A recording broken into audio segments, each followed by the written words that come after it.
কি গো, দেরি করছো কেন? দাঁড়া, এটা খেয়ে নিই একটু, একটু খেয়ে নিই না।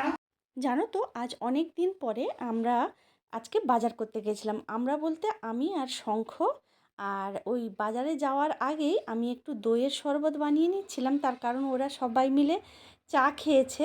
আর যেহেতু আমি চা খাই না, সেই জন্য একটু দইয়ের শরবত বানিয়ে নিয়েছিলাম।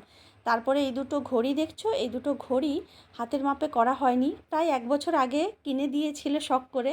তা আজ অবধি সেটা ঠিক করা হয়নি, সেই জন্যই আজকে গেছিলাম বলে নিজের হাতের মাপে ঘড়িগুলো ঠিক করে নিয়ে এলাম।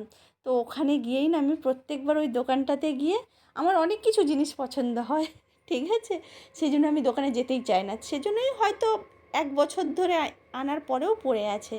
তো আজকে স্কুটি করেই গেছিলাম, বাজারটা একটু দূরে হওয়ার কারণে এতটা ভারী বয়ে নিয়ে আসতে পারবো না বলে স্কুটি নিয়েই গেছিলাম। তারপর তো দেখছো, বাজার আমাদের এখানে অনেক বড় বাজার হয়, আর আমার তো বেশ ভালোই লাগে।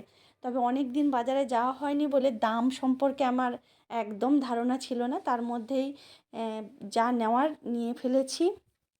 জানো তো, এই বাজারে গেলে যেটা সবচেয়ে আমার মনে পড়ে, বিয়ের প্রথমে আমি যখন এখানে আসি তখন শঙ্খ আমাকে বাজারে নিয়ে যেত, বাজারটা চেনাতে, জিনিসপত্রের দাম কেমন হয় সেগুলো জানাতে।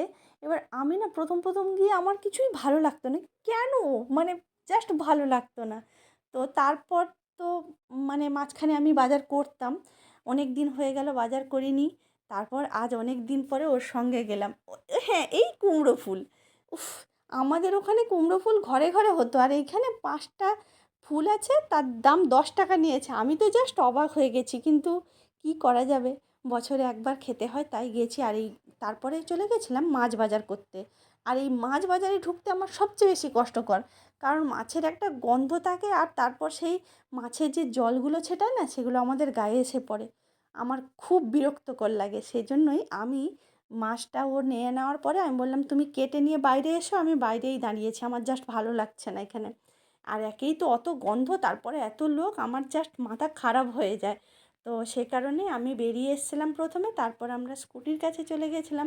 এবার স্কুটি নেওয়ার পরে আমাদের একটা মশলার দোকান আছে যেটা পরিচিত, সেই দোকানে চলে গেছিলাম, আমার খুব পরিচিত দোকান। আর যেখানে আমি প্রত্যেকবার নিয়েছে এই যে ড্রাই ফ্রুটসগুলো দেখছো, এগুলো কিনি। জানি না তোমরা ব্যবহার করো কি না এই ড্রাই ফ্রুটসগুলো। আসলে আমি এখন শঙ্খকে টিফিনের জন্য ওগুলো দেই, আর আমার খুব ভালো লাগে। আর আসার সময় দুধ আর পনির কিনে বাড়ি ফিরলাম, পরে আবার কথা হবে।